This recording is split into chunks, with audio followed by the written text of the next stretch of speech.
ಬಾವಿಹಾಳ ಗ್ರಾಮದಲ್ಲಿ ನಡೆದ ಶ್ರೀ ವೀರಭದ್ರೇಶ್ವರ ಜಾತ್ರಾ ಮಹೋತ್ಸವ ಹಾಗೂ ರಥೋತ್ಸವ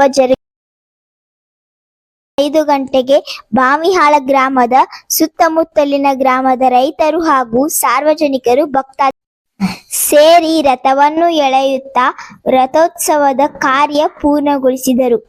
ಶ್ರೀ ವೀರಭದ್ರ ಸ್ವಾಮಿಯ ಜಾತ್ರೆಯಲ್ಲಿ ಪಾಲ್ಗೊಂಡ ಎಲ್ಲ ಭಕ್ತಾದಿಗಳು ಆಶೀರ್ವಾದಕ್ಕೆ ಪಾತ್ರ.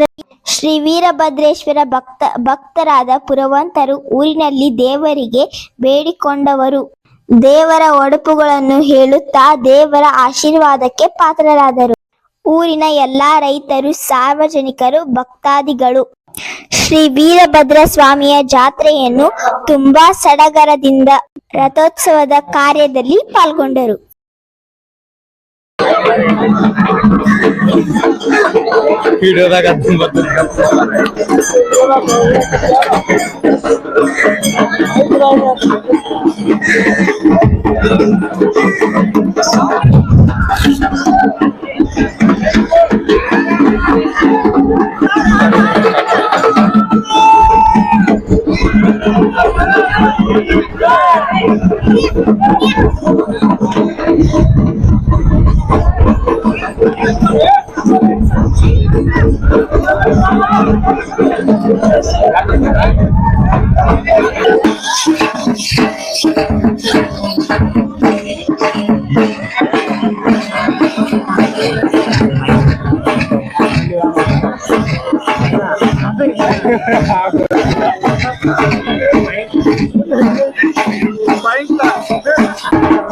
ಜನಪಾದ ಪಾಂಚಾಲವನ್ನೇ ಅದೃಷ್ಟ ಬಂದ ಬೇರುಂಡನಂತೆ ನಮ್ಮ ಪರಶಿವನ ಎದುರಿಗೆ ಬಂದಿತ್ತು.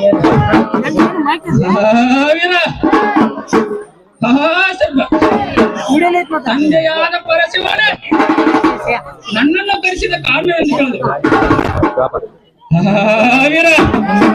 ಮಹಾಸರ್ವ ಆಗ ನಮ್ಮ ಪರಶಿವ ಮೂರ್ತಿ ಏನ್ ಹೇಳ್ತಾರಂದ್ರೆ,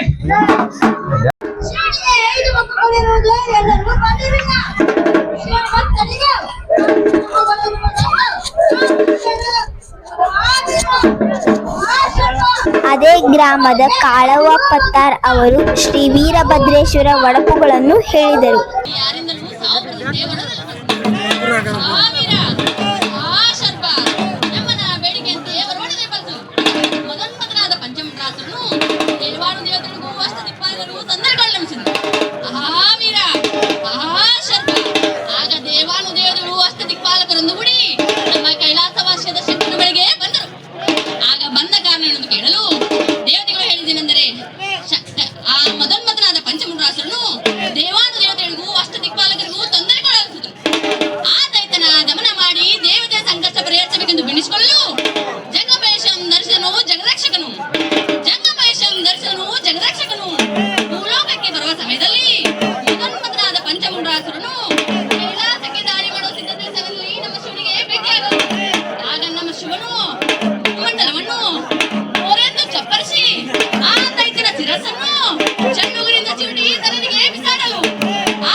ಅದೇ ಗ್ರಾಮದ ಕಾಳವ್ವ ಪತ್ತಾರ್ ಅವರ ಅಳಿಯ ಶ್ರೀ ವೀರಭದ್ರೇಶ್ವರ ಒಡಪುಗಳನ್ನು ಹೇಳಿದರು.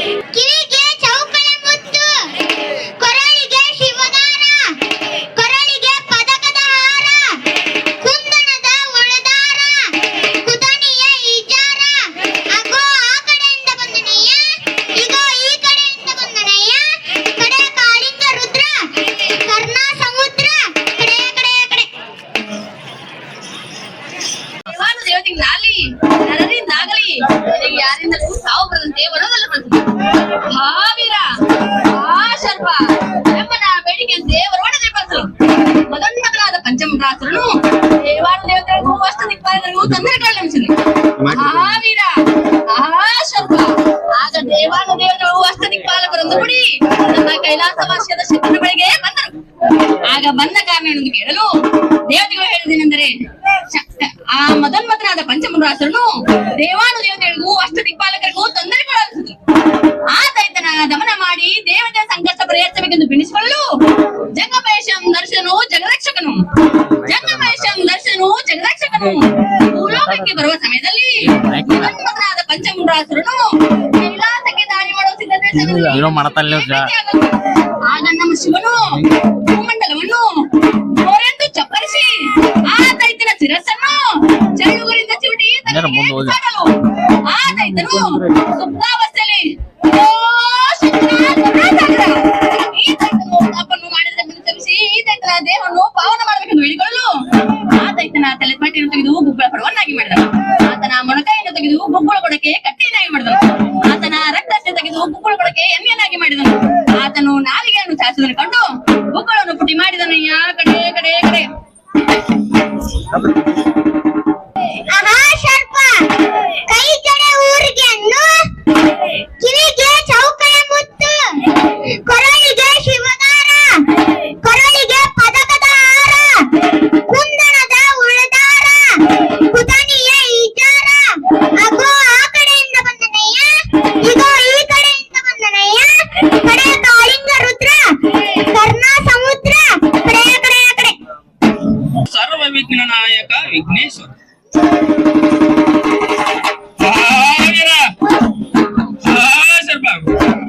ಶಂಭ ಜಗದೋದ್ಧಾರಕರಾದ ಸರ್ವ ವಿಘ್ನ ನಾಯಕ ವಿಘ್ನೇಶ್ವರನು ಮೂರು ಲೋಕಗಳಲ್ಲಿಯೂ ಪ್ರಥಮ ಪೂಜೆಯನ್ನು ಸೇವಿಸುತ್ತ ಅತಿ ವೈಭವದಿಂದ ಮೆರೆಯುತ್ತಿರಲು ಸರ್ಪ ಒಂದು ದಿನ ಜಗನ್ಮಾತೆಯಾದ ಪಾರ್ವತಾದೇವಿಯು ತನ್ನ ಪತಿಯನ್ನು ಏನು ಕೇಳುತ್ತಾನೆಂದರೆ, ಹೇ ಪತಿಯಾದ ಶಂಕರನೇ, ನನ್ನ ಮಗನಾದ ವಿಘ್ನೇಶ್ವರನು ಮೂರು ಲೋಕಗಳಲ್ಲಿಯೂ ಪೂಜೆಗೊಳ್ಳುತ್ತ ಅತಿ ವೈಭವದಿಂದ ಮೆರೆಯುತ್ತಿರುವನು. ಆ ನನ್ನ ಮಗನಾದ ವಿಘ್ನೇಶ್ವರನ ಪೂಜೆಯನ್ನು ನೋಡಿ ಬರಬೇಕೆಂಬ ಹಂಬಲ ಆಗಿರುವುದು. ಅಪ್ಪಣೆಯನ್ನು ದಯಪಾಲಿಸು ದೇವ ಎಂದು ಪಾಲಕರುಗಳು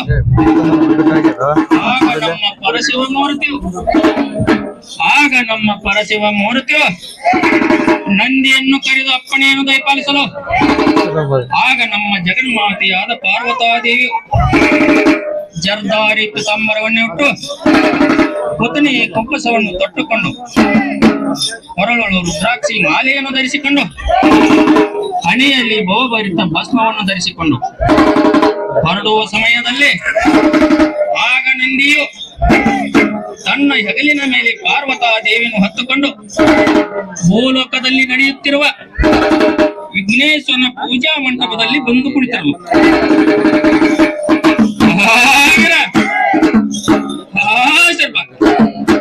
ಭೂಲೋಕದಲ್ಲಿ ಲಕ್ಷ್ಮೀ ಸರಸ್ವತಿಯರು ಪಾರ್ವತಾ ದೇವಿಯು ಜನಿಸಿರುವ ಮಂಟಪದಲ್ಲಿ ನನಗೆ ಅಪಮಾನವಾಯಿತೆಂದು ತಿಳಿದು ಕೂಡಲೇ ಕೈಲಾಸಕ್ಕೆ ಹೋಗಿ ಕೈಲಾಸದಲ್ಲಿ ಇರತಕ್ಕಂತ ತನ್ನ ಪತಿಯಾದ ಪತಿದೇವನನ್ನು ಏನು ಕೇಳ್ತಾಳೆಂದ್ರೆ, ಹೇ ಪತಿಯಾದ ಶಂಕರನೇ, ಭೂಲೋಕದಲ್ಲಿ ಲಕ್ಷ್ಮೀ ಸರಸ್ವತಿಯರು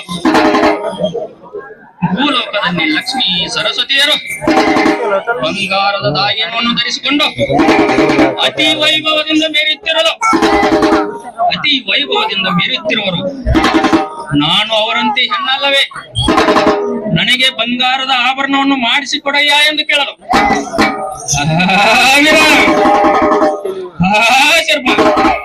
ಆಗ ನಮ್ಮ ಪರಶಿವ ಮೂರ್ತಿಯು ಪಾರ್ವತಾ ದೇವಿಗೆ ಬಂಗಾರ ಒಚ್ಚಿಡುವುದೆಂದು ತಿಳಿದು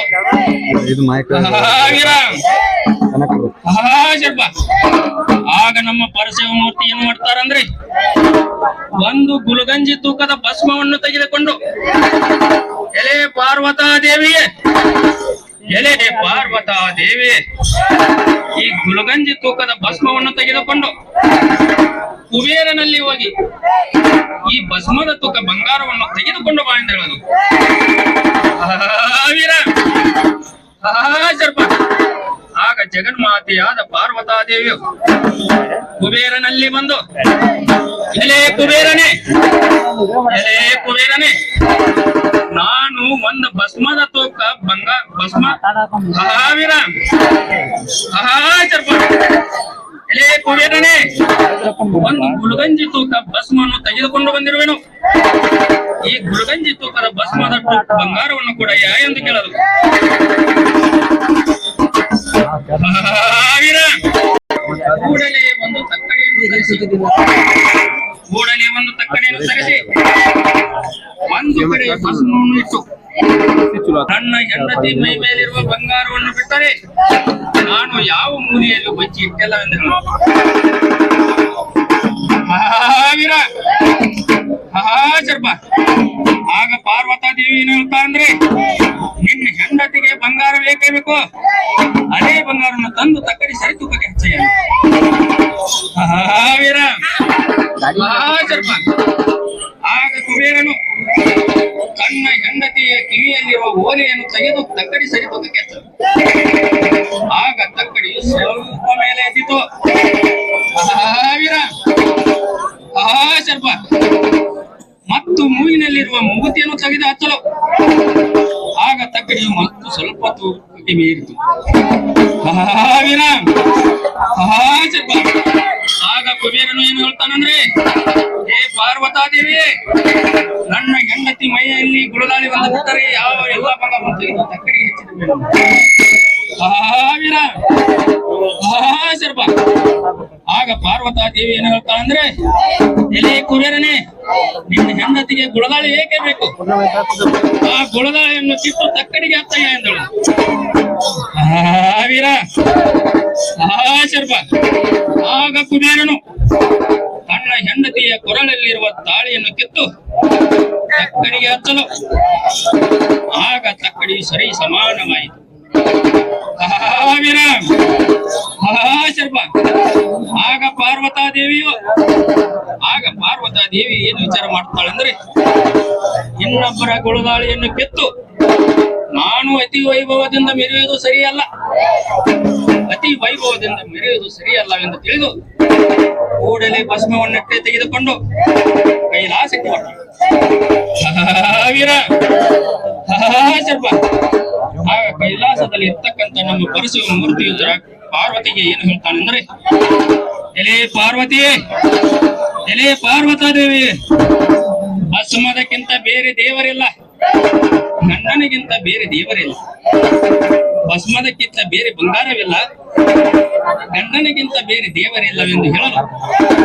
ಮಹಾವೀರ ಮಹಾಚರ್ಪ, ಅಂದಿನಿಂದ ಇಂದಿನವರೆಗೆ ಗಂಡನ ಹಿತಕ್ಕಾಗಿ ಬಾಳುವ ಪತಿವ್ರತ ಧರ್ಮಕ್ಕೆ ನಮೋ ನಮೋ ಎಂದು ವಿನಯ ಕಡೆ ಕಡೆ.